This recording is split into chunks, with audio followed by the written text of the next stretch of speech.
In this House of Logic video, we're going to start with doing the prerequisites for software-defined networking. Now, this is documented over in the Proxmox documentation on this page here, the chapter PVE SDN .html.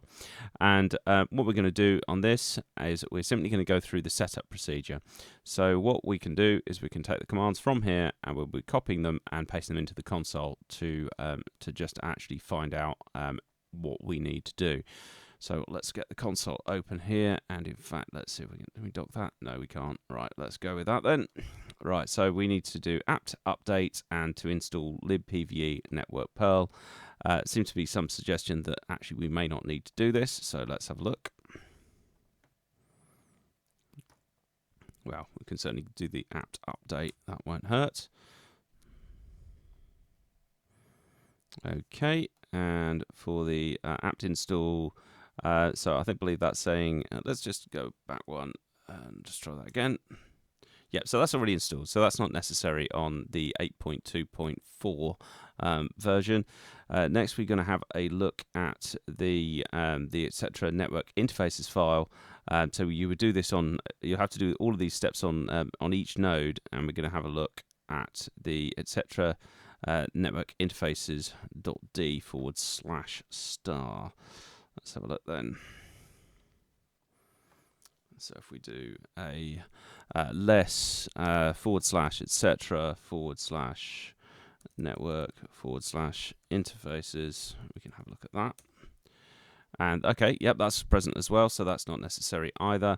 Then we need to go and install the DNS mask and set that up correctly. So we've already done the update, we don't need to do that bit again. Let's go and copy those.